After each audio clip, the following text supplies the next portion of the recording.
dari kelas 10 akuntansi 2 akan membahas materi bab 7 tentang perilaku ekonomi yang diampu oleh guru PIPAS kami, yaitu Pak Agus Habib. Di sini saya tidak sendirian, saya bersama teman-teman saya. Yang pertama yaitu ada Lila Salsabila Kusnadi sebagai orang yang merangkum materi bab 7 yang akan disampaikan oleh teman kami Ruswatul Hasanah. Juga ada Salha Indasari. Dan juga ada Firda Halifah Fikri. Serta kameramen kami yang ada di balik kamera, silakan Ulu Asmi Arum. Saya di sini sebagai pembuka dan penutup video ini. Sekian, terima kasih. Subbab yang pertama yaitu kebutuhan dan kelangkaan. 1. Kebutuhan. Kebutuhan adalah segala sesuatu yang harus dipenuhi agar manusia dapat bertahan hidup. 2. Kelangkaan. Kelangkaan dapat disebabkan oleh faktor-faktor sebagai berikut. 1. Pertumbuhan penduduk. 2. Sifat manusia. 3. Perkembangan teknologi. 4. Demokrasi yang efek. 5. Kerusakan sumber daya alam akibat ulah manusia. Dan 6. Keterbatasan kemampuan manusia dalam mengelola sumber daya alam ekonomi.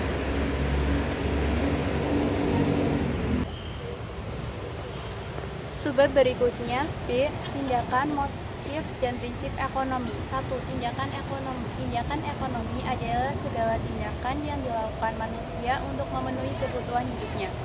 2. Motif ekonomi. Motif ekonomi adalah suatu dorongan atau alasan yang mendasari manusia melakukan tindakan ekonomi. 3. Prinsip ekonomi. Prinsip ekonomi adalah dasar berpikir yang digunakan oleh manusia dalam melakukan tindakan ekonomi. Subbab berikutnya C. Kegiatan ekonomi. 1. Produksi. Produksi merupakan kegiatan untuk menghasilkan barang atau jasa agar dapat dimanfaatkan oleh konsumen. 2. Distribusi. Distribusi merupakan kegiatan penyaluran produk dari produsen kepada konsumen. 3. Konsumsi. Konsumsi adalah kegiatan mengurangi nilai guna barang atau jasa yang dilakukan oleh individu atau kelompok untuk memenuhi kebutuhannya. Subbab selanjutnya D. Perilaku ekonomi. 1. Rumah tangga keluarga (RPK). Kegiatan utama rumah tangga keluarga dalam kegiatan ekonomi adalah konsumsi. 2. Rumah tangga produsen (RTP). Rumah tangga produsen atau perusahaan adalah badan usaha yang menjalankan kegiatan produksi untuk memperoleh keuntungan. 3. Rumah tangga negara (pemerintah). Kegiatan utama pemerintah dalam perekonomian adalah mengatur kegiatan ekonomi agar berjalan dengan lancar. Subbab berikutnya adalah E. Di sini saya akan membahas tentang permintaan, penawaran, harga keseimbangan atau harga pasar, dan yang terakhir pasar. Yang pertama, permintaan adalah sejumlah barang atau jasa yang diminta masyarakat pada tingkat harga dan jangka waktu tertentu. Jenis permintaan yaitu permintaan absolut, permintaan potensial, dan permintaan efektif. Faktor yang mempengaruhi permintaan yaitu harga barang substitusi dan komplementer, pendapatan masyarakat, ramalan masa depan, dan selera konsumen. Yang kedua, penawaran adalah sejumlah barang atau jasa yang tersedia yang ditawarkan pada tingkat harga dan periode waktu tertentu. Faktor yang mempengaruhi penawaran yaitu harga barang berganti, biaya produksi atau kemajuan teknologi, jumlah produsen, pajak, dan perkiraan harga masa depan. Yang ketiga, harga keseimbangan atau harga pasar adalah tinggi rendahnya tingkat harga yang terjadi atas kesepakatan antara produsen atau penawaran dengan konsumen atau permintaan. Yang terakhir, pasar adalah tempat dilakukannya perdagangan jual beli berbagai macam barang dan jasa untuk keperluan sehari-hari.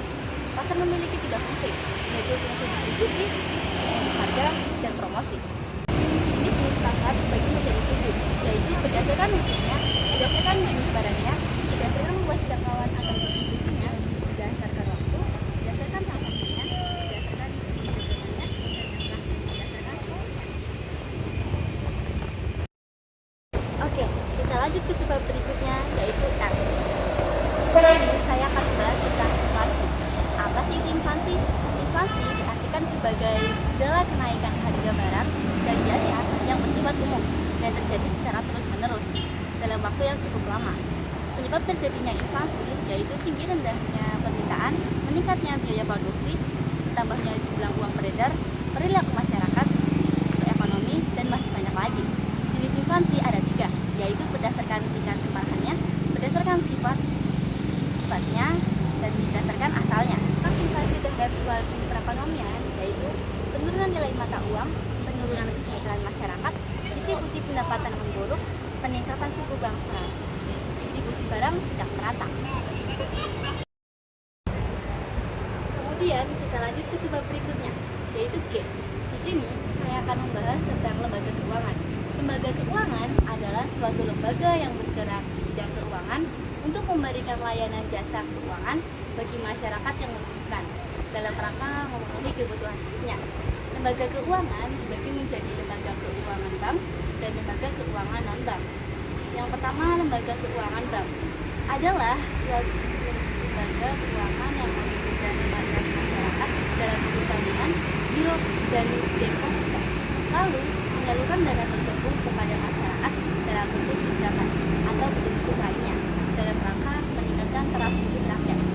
Lembaga keuangan bank dibagi menjadi 3 jenis, yaitu bank sentral, bank umum, dan bank kreditan rakyat atau disingkat BPR.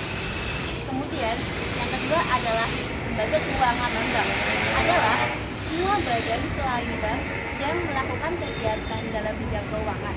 Jenis-jenis lembaga keuangan non-bank adalah pasar modal, pasar uang, koperasi simpan pinjam, perusahaan penggadaian, perusahaan sewa gudang, jasa asuransi, perusahaan dana pensiun, perusahaan modal modal, dan perusahaan anjak utang. Berikutnya yaitu H. Uang. Uang merupakan suatu benda yang berfungsi mengukur nilai, menukar, dan melakukan transaksi jual beli. Uang memiliki 3 jenis nilai, yaitu nilai nominal, nilai intrinsik, dan nilai real. 1. Syarat uang. Syarat-syarat tersebut yaitu diterima secara umum, nilainya stabil, mudah disingkat, mudah disimpan, dan tidak mudah rusak, mudah dibagi, tidak mudah dipalsukan, dan dikeluarkan oleh lembaga oleh yang sah. 2. Fungsi uang. Fungsi uang terbagi menjadi 2, yaitu fungsi asli dan fungsi turunan. Yang ketiga, uang elektronik. Uang elektronik didefinisikan sebagai alat pembayaran yang memenuhi unsur-unsur A. Diterbitkan atas dasar nilai uang dengan disetor oleh pemegang penerbit. B. Nilai uang disimpan secara elektronik dalam suatu media. C. Digunakan sebagai alat pembayaran kepada pedagang yang bukan merupakan penerbit uang elektronik. Uang elektronik disetor oleh pemegang dan disebut oleh yang bukan merupakan simpanan sebagaimana dimaksud oleh undang-undang yang mengatur mengenai perbankan. Penggunaan uang elektronik sebagai pembayaran dapat memberikan manfaat, yaitu A. Memberikan kemudahan dan kecepatan. B. Tidak lagi menerima uang kembalian dalam bentuk barang. C. Dapat diaplikasikan dalam transaksi massal yang nilainya kecil.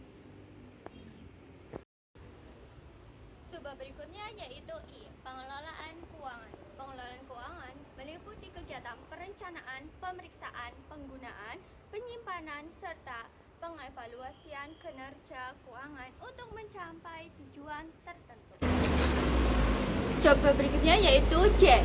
Hak dan kewajiban dalam jasa keuangan. Konsumen jasa keuangan adalah jasa yang menempatkan dananya dan atau pelayanan yang tersedia dalam jasa keuangan, antara lain nasabah pada perbankan, modal di pasar perbankan, dan yang lainnya. Subbab berikutnya yaitu K. Kesejahteraan sosial.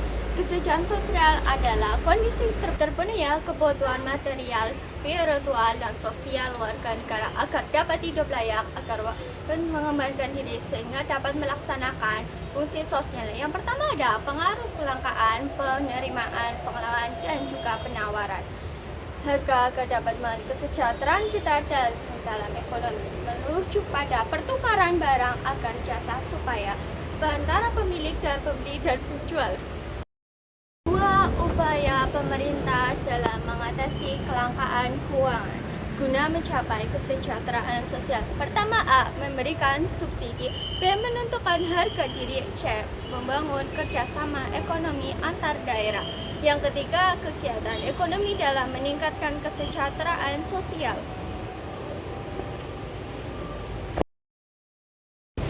Itu dia video presentasi yang kami sampaikan. Bila ada salah kata dalam pengucapan, kami mohon maaf. Wabillahi taufiq wal hidayah. Wassalamualaikum warahmatullahi wabarakatuh.